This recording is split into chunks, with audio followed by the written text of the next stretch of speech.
Ladies and gentlemen, it has been a long week, and it does not seem like yesterday when we arrived and Walter read out to us the value of ideas, and then we were presented with a parade of great ideas which perhaps ought to be considered by such a group as the Aspen Institute. I don't know about you, but I left that first session thoroughly dispirited, totally depressed. I said, there's no good that can come out of this. The very recital of the problems is overwhelming. And then I come this afternoon assuming that the intervening days have come up with all of the solutions that we require. And then I am pleased to sit at the feet of the Reverend Thomas Friedman and hear a Jeremiad, the likes of which has not been preached since the days of Cotton Mather. And I am asked to bless this whole enterprise, summarize the week, send those of us off who are going, and welcome those of you who are arriving. I mean, I really feel like that comment that was made to Mary Todd Lincoln. You remember it? They said, other than that, Mrs. Lincoln, how did you like the show? There's a little bit of that sense to it. It's an impossible task for even as gifted a preacher as myself to try to string all of this stuff together and leave us with sufficient confidence to make it to dinner, let alone home to wherever it is we are going. It is impossible, as we have all discovered, to summarize an Aspen experience. But Aspen provides us with wonderfully printed credentials, which we can leave in conspicuous places, in our offices and in our homes and on our coffee tables. And people who don't know any better will think that somebody has been thinking about these things, and they will wonder, as they did with me, how did you get to go to Aspen? It won't do to say that you knew somebody, which I did at Walter, or you had a friend, or you just happened to be passing through Colorado and stopped by. There is a magic to this conception. I would almost say the magic is deeper the further away you are from Aspen. But I wouldn't say that, because that would be a negative thing, and I'm not going to end on a negative note. But the great question I know that we all have as we consider what we do with this wonderful opportunity that's presented to us, what do we do with all of this information? What do we do with all of these ideas, the great ideas as well as the not so great ideas? And how do we sort out all of the cards that we have collected over the course of these days? These are serious problems, and it will take more than a bumpy ride to Denver to sort this all out.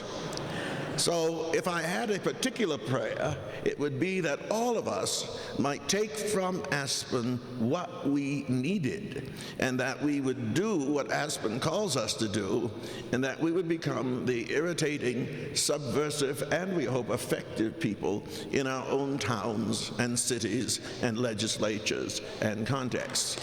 That, I think,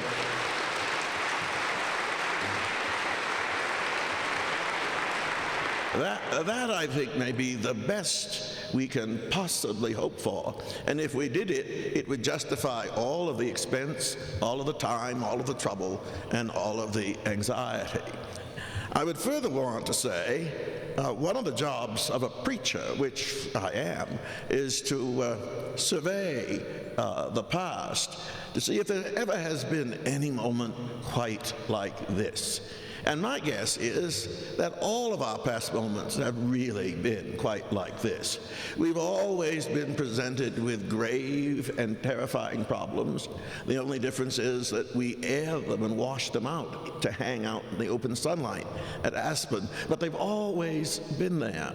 And this crazy, peculiar old world of ours, and our particular corner of it, has somehow managed to keep going and to put the right pieces in place. It's not because we're good or we're clever.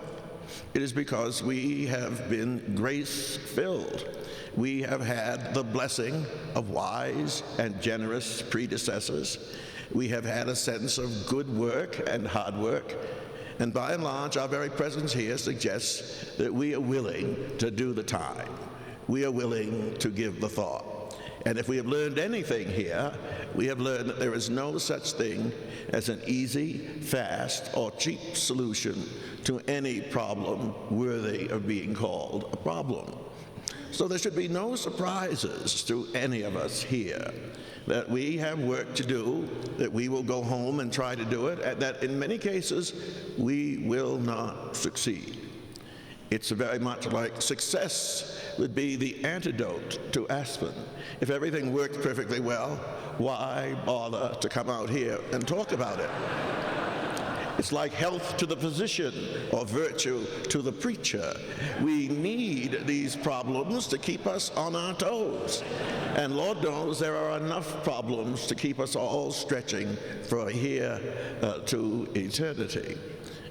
I remember a story ascribed to the Reverend Edward Everett Hale, who was chaplain for many years of the United States Senate.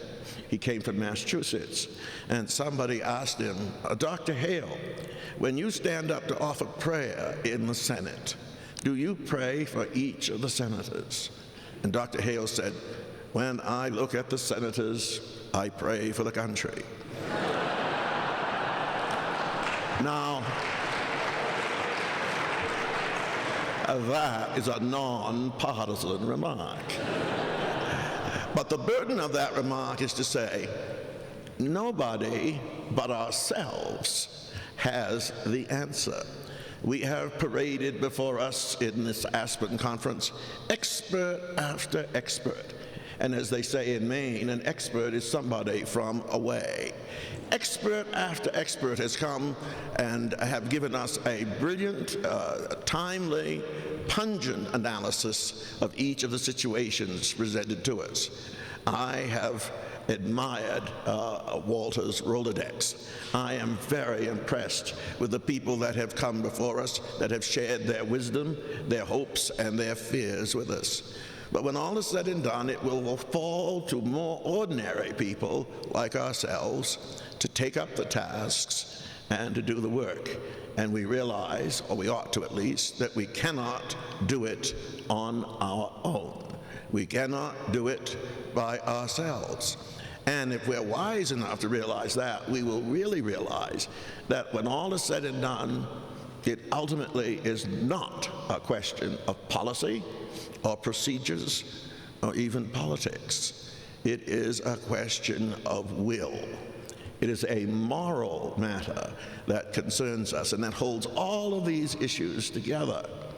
The biggest idea of all is, do we have the will to discern what the right thing is and the will or the courage to do it? That is why preachers continue to preach, because we face policies and procedures and practices every day, some better than others.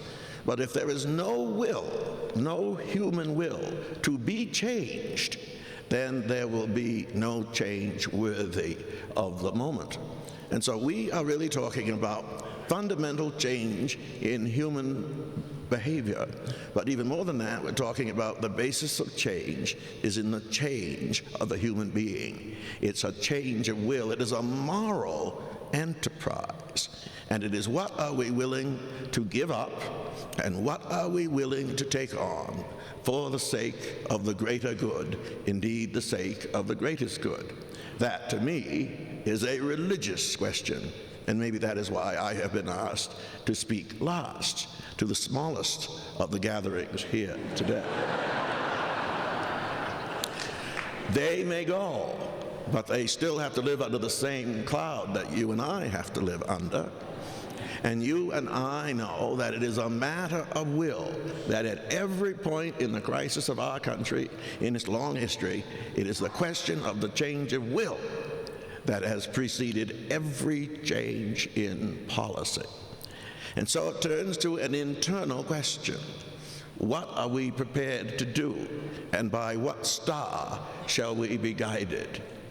I love the poem, like pilgrims sailing through the night in search of shores more wide and free. A dauntless few, they went apart in search of wider liberty. I come from Plymouth, Massachusetts. The Pilgrims landed there. I'd like to think that we invented thereafter everything worth keeping and celebrating in this country. We keep on going. We have not yet arrived where we are going, and there is no place back there to which we can or ought to return. Thus, all of the things that we have heard today, and all the things that we have discussed all this week, speak about a world that is yet to come. And it will only come into its fullness depending upon the will and the change of will that we ourselves are prepared to exercise and engage in. And so my great hope is that we will be a people not simply of ideas and not simply of policies and practices, but that we will be a people capable of discerning the deep parts of our own human will and what it takes to change that in ourselves and in others. For where there is no change of will, there will be no change of anything else. And that always begins deep within ourselves. It involves quiet contemplation, a consistent evaluation, what we in my trade might even refer to as prayer. There was no session on prayer here this week, I understand that. But I'm driven to my knees every night when I think about what happens at the Aspen Institute, when I think of the situations that are brought up. When I look at the senators, I too pray for the country. I pray for the world. When I look at you, I pray for ourselves. Maybe some of you will be driven not to your iPods or your notebooks, but to your knees in prayer, that a merciful God will enable you and strengthen all of us to seek and do the right thing. But when all is said and done, there is nothing else that can be asked for, and there is nothing else that will do. So my hope is that you will be guided, inspired, and instructed by what we have heard today, and that you will take something of this Aspen experience back home. But more importantly than that, you will add something to it. You will add that interior dimension of will and conviction that will make the difference in the years to come. See, the great question, I think, is not how do we exercise our power to avoid failure. I don't think that's the issue at all. The great issue is, how do we use our power and our skills when failure inevitably attends our way? How do we manage when things don't turn out the way we would like? How do we manage when the ideal does not turn out to be the ideal? That's where courage, that's where the will is drawn in. And so to all of the things that we have heard and said and thought about in these happy, blessed Aspen days, I beseech us to add one further dimension, that interior dimension of will and purpose. Then these days will not have been spent in vain, and we may very well continue in that great pilgrimage which our ancestors began so long ago. When people say our best days are ahead of us, I truly believe that. And I believe that because we have been preceded by great souls, and that if we employ our own soul power in this enterprise, we will overcome any other energy crisis that the human mind can devise. Now, that's what I'm supposed to say, and I've said it. And you're supposed to listen to it and take it seriously. So the ball is now in your court. I am not going to bless any or all of the solutions that have been proposed today or this week. Some of them may work, some of them may not.